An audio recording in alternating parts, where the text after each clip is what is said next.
اب جن بچوں نے نئی بھی سلیبس پڑھا، بہت سارے بچے ہیں جنہوں نے پہلا چیپٹر نہیں پڑھا، ان کے لیے بھی یہ میں موقع دے رہا ہوں، وہ بھی، اور کوشش ہم یہ کریں گے جو سلیبس آپ منڈے کو آ کر ہمیں سنائیں گے، اس سلیبس کا ہم انشاءاللہ تعالیٰ کلاس میں خوب اس کی بھرپور تیاری کریں گے، اور اس میں اپنا خوب رول پلے کروں گا، آسان ترین کر کے، تاکہ کچھ باتیں بغیر یاد کیے آپ کے ذہن میں بیٹھ جائیں، جب وہ لفظ، وہ بات، وہ سوال سامنے آئے، آپ بغیر یاد کیے کہ آپ اس کی وضاحت کر سکیں، جواب دے سکیں۔ اس طرز پہ ذرا اسلامیات کو آپ نے اب یاد کرنا ہے، ذہن حاضر رکھ کے بیٹھیں۔ پہلا چیپٹر ہے بنیادی عقائد۔ بنیادی عقائد کتنے ہیں جی؟ 5 بنیادی عقائد ہیں۔ اس کے ساتھ ایک اور چیز میں لکھ دیتا ہوں، ارکان اسلام۔ یہ ارکان اسلام میں نے اس کے ساتھ اس لیے لکھا ہے، یہ ویسے تو سیکنڈ چیپٹر کا یہ ٹاپک ہے، یہاں اس لیے لکھا ہے کہ بعض اوقات جب سوال آتا ہے جی بنیادی عقائد کتنے، کون سے، جواب میں لکھ دیتے ہیں جی بنیادی عقائد 5 ہیں، کلمہ، نماز، روزہ، استغفار۔ حالانکہ یہ تو ارکان ہیں، ارکان اور ہیں اور عقائد اور ہیں۔ ارکان ساتھ اس لیے لکھا ہو تاکہ ان کی الگ سے پہچان ہو آپ کو۔ ارکان اسلام 5۔ پہلے ہم عقائد لکھیں گے، آپ کے بنیادی عقائد 5 ہیں، آیت کی ترتیب کے ساتھ ہم نے لکھ رہے ہیں۔ جب بھی آپ کوسچن میں یہ بنیادی عقائد لکھیں تو وہ آیت کی ترتیب کے ساتھ آپ نے لکھنا ہے۔ آیت کی ترتیب کیا ہے؟ مثلا ارشاد خداوندی ہے،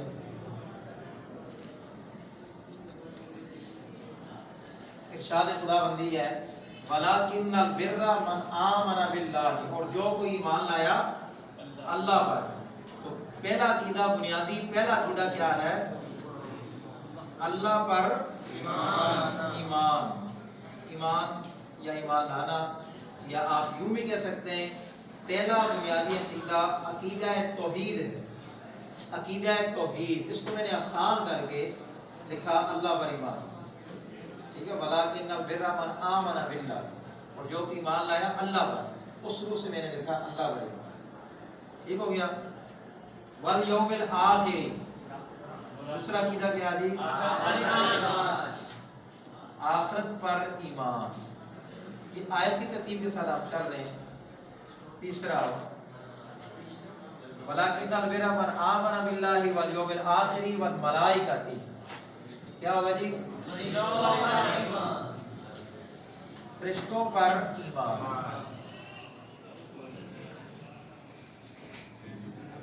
والکتاب،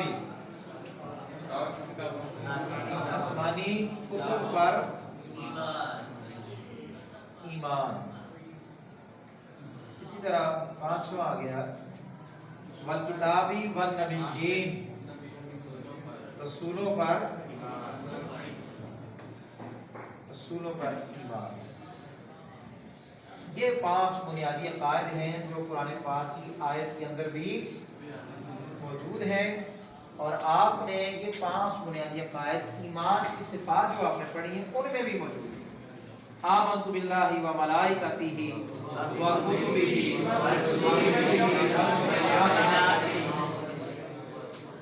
ایمان مفصل کے اندر بھی یہ 5 عقائد موجود ہیں۔ عقائد اور ارکان الگ الگ ہیں۔ اسی طرح جو ارکان اسلام ہیں یہ بھی 5 ہیں۔ پہلا رکن ہے کلمہ شہادت، دوسرا کیا ہے جی؟ نماز، تیسرا روزہ، چوتھا زکوٰۃ، اور 5واں کیا ہے؟ یہ 5 ارکان ہیں اور یہ 5 عقائد ہیں۔ سمجھ آ گئی بات کی؟ لفظ یہ جو عقائد کا جو لفظ ہے یہ کس کی جمع ہے؟ عقیدہ کی جمع کیا ہے؟ عقائد. اور ارکان کس کی جمع ہے؟ رکن کی. رکن کی جمع ارکان اور عقیدہ کی جمع عقائد. اس کا مطلب یہ ہے کہ کوئی عقیدہ ایک نہیں ہے. عقائد لفظ بتا رہا ہے کہ ایک سے زیادہ ہیں. کون کون سے ہیں؟ وہ یہ والے ہیں. ٹھیک ہے. دو سے اوپر جتنے ہوتے ہیں وہ جمع ہوتا ہے. دو تسنیہ ہوتا ہے. ٹھیک ہے. دو تسنیہ کہتے ہیں. دو سے اوپر جمع ہوتا ہے. تو یہ دو سے اوپر ہے نا, یہ عقائد ہے, یہ جمع ہے. ٹھیک ہے. تو یہ بنیادی عقائد 5, اس طرح 5 ارکان اسلام. اب جو عقیدے کا جو لفظ ہے وہ کس سے بنا ہے جی؟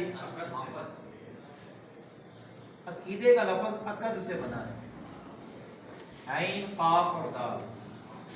سمجھ آ رہی بات کی؟ ادھر دیکھیں, بک بند کریں. عقد کا معنی کیا ہے؟ باندھنا اور گرا لگانا. اسی طرح اگر عقیدے کا معنی پوچھا جائے,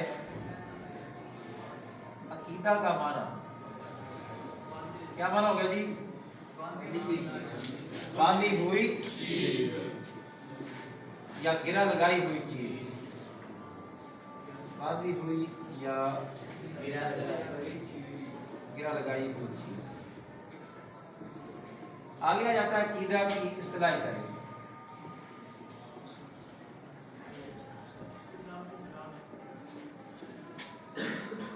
یہ تمام تعریفات اور یہ بک میں بھی موجود ہے. عقیدہ کی اصطلاحی تعریف. دین کی اصطلاح میں عقیدہ سے مراد انسان کے وہ پختہ اور اٹل نظریات جو ایمان اور یقین کا درجہ اختیار کر جائیں انہیں عقائد کہتے ہیں.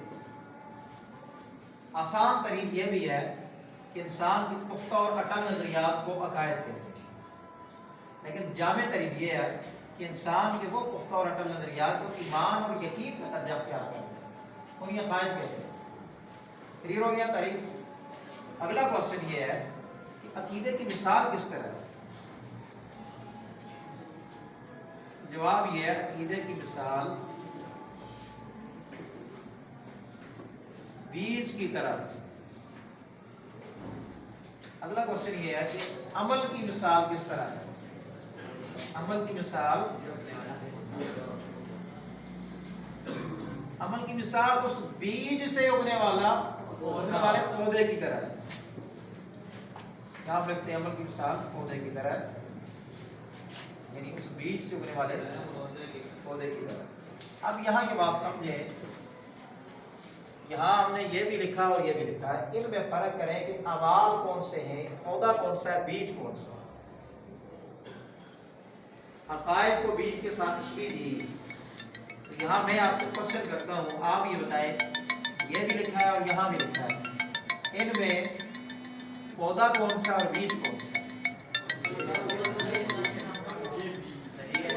کھڑے ہو کے بتائیں, کوئی بچہ کھڑا ہو کے بتائے, آپ بتا دیں. عقائد بیج ہے اور یہ جو لکھے ہوئے ہیں ارکان یہ اعمال ہیں, یہ عمل ہے. انہوں نے کہا کہ عقیدے کی مثال بیج کی طرح, یہ بیج ہے, اور عمل کی مثال پودے کی طرح, یہ عمل ہے. مطلب کیا ہوا کہ اگر کوئی شخص ان 5 چیزوں پر صحیح ایمان رکھتا ہے, ٹھیک ہے, اب ایمان رکھنے کی وجہ سے پودا کیا ہوگا, پھل کیا ہوگا, نتیجہ کیا ہوگا, اثر کیا ہوگا, رزلٹ کیا ہوگا, آؤٹ پٹ کیا نکلے گا ان 5 پر ایمان رکھنے سے؟ وہ یہ ہوگا کہ وہ نماز پڑھے گا, وہ روزہ رکھے گا, وہ زکوٰۃ دے گا, وہ حج کرے گا, وہ تہجد پڑھے گا, وہ قرآن کی تلاوت کرے گا, وہ سیدھے راستے پر چلے گا, وہ اللہ کی تابعداری فرما برداری کرے گا, وہ اللہ کا خوف دل میں رکھے گا, وہ ظلم نہیں کرے گا, وہ حلال کھائے گا. یعنی عقائد جیسے ہوں گے ویسے اعمال ہوں گے, اور جس کوالٹی کا بیج ہوگا اسی کوالٹی کا پودا ہوتا ہے. ایسے ہی ہوتا ہے. ایسا تو نہیں ہے کہ بیج انتہائی ناقص آپ بو دیں اور آپ کہیں بڑا اعلیٰ شاندار پھل ہمیں مل جائے, ایسا نہیں ہے.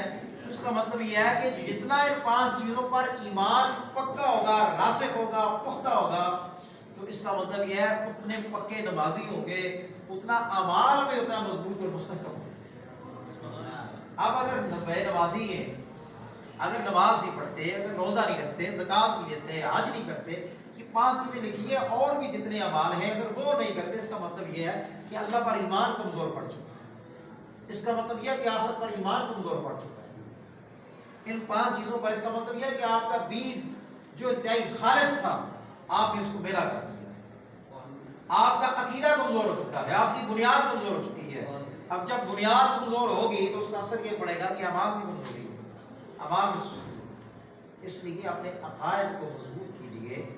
یہ 5 بنیادی عقائد ہیں اور یہ 5 ارکان ہیں۔ ہم سبق اور سلیبس کے انداز میں آپ کو پڑھا رہے ہیں، تقریر کے انداز میں نہیں بتا رہے، ورنہ اس انداز میں چلیں تو اور بڑی باتیں اس میں نکلیں گی۔ ہم آپ کو لیسن کی تیاری کے حوالے سے، اسباق کی تیاری کے حوالے سے بات کر رہے ہیں، جو ہمارے لیسن کے متعلقہ جو چیز ہم اس حوالے سے بات کر رہے ہیں۔ ٹھیک ہے بیٹا، یہ ہو گیا۔ اب آگے ایک کوشچن یہ بنتا ہے کہ انبیاء کرام نے تبلیغ کا آغاز کس بات سے کیا؟ چونکہ سامنے 2 چیزیں ہیں، ایک اعمال ہے اور ایک عقائد ہے، کہ انبیاء کرام نے جب نبی یا کوئی رسول اپنے اپنے دور میں اپنی اپنی قوم کے پاس گیا، ظاہری بات ہے وہاں جا کر قوم کو کچھ اللہ تعالیٰ کا پیغام تو دیا ہوگا نا، ابتدا کی ہوگی تبلیغ کی۔ وہ جو تبلیغ کا نقطہ آغاز تھا وہ کیا تھا؟ وہ انہوں نے پہلے جا کر یہ کہا کہ نماز پڑھیں، روزہ رکھیں، زکوٰۃ دیں، حج کریں، جہاد کریں، پہلے اعمال کا بتایا یا پہلے عقائد ٹھیک کیے؟ Very good. جواب یہ ہے کہ تمام انبیاء کرام نے اور آخری نبی جناب خاتم النبیین محمد مصطفیٰ صلی اللہ علیہ وسلم نے بھی اپنی قوم کو تبلیغ کا آغاز عقائد سے کیا۔ 40 سال کی عمر میں آپ نے نبوت کا اظہار اعلان فرمایا۔ اب نماز تو فرض ہوئی اعلان نبوت کے، اظہار نبوت کے بھی 10 سال بعد، ٹھیک ہے؟ اس کا مطلب یہ ہے کہ پہلے عقائد ٹھیک کیے۔ ہر نبی اور رسول نے پہلے قوم کے عقائد ٹھیک کیے، اللہ پر ایمان ٹھیک کیا کہ اللہ ایک ہے، وحدہ لا شریک ہے، حی قیوم ہے، علیم بذات الصدور ہے، علی کل شیء قدیر ہے، وہی خالق ہے، وہی رازق ہے، وہی مالک ہے، وہی اکیلا کوئی کائنات کا رب ہے، اور کوئی رب نہیں، کوئی اور خدا نہیں۔ عقائد کی اصلاح کی، عقائد کو درست کیا، چونکہ وہ لوگ بت پرست تھے، بتوں کی پوجا کرتے تھے۔ کفار مکہ جو تھے، خود انہوں نے خانہ کعبہ کے اندر 360 بت رکھے ہوئے تھے، بتوں کے نام رکھے ہوئے تھے، ہر قبیلے کا اپنا بت تھا، لا، عزا، منات، حبل، اس طرح بتوں کے نام تھے، ہر قبیلے کا اپنا بت ہوتا تھا۔ ضروری تھا کہ انبیاء پہلے ان کی عقائد ٹھیک کرتے، انہوں نے اپنے عقائد ٹھیک کیے۔ اس میں ہمارے لیے بھی یہ سبق ہے کہ پہلے اپنا عقیدہ ٹھیک ہے۔ جب تک ہمارا عقیدہ صحیح، درست، راسخ، پختہ نہیں ہوگا، اس وقت تک اعمال اصل میں بے نمازی اسی وجہ سے۔ جب اللہ تعالیٰ کا خوف سامنے رہے گا، جب آخرت کا انجام سامنے رہے گا، جب موت مرنا سامنے رہے گا، جب قبر کے احوال سامنے یاد ہوں گے، تو پھر کون ہے جو اللہ تعالیٰ کی نافرمانی میں زندگی گزارے گا؟ یہ ہے کہ عقائد اپنے ٹھیک کریں۔ یہ سبق ہی نہیں ہے، یہ اصلاح بھی ہے کہ اپنے عقائد پختہ کریں، ٹھیک کریں، درست کریں، تاکہ عملاً نتیجہ تن اعمال میں آپ قدم رکھیں۔ آپ ڈائریکٹ عمل کی طرف آ رہے ہوتے ہیں تو وہ عمل ہو نہیں رہا ہوتا، آج ہوتا ہے کل نہیں ہوتا۔ وجہ کیا ہے کہ وہ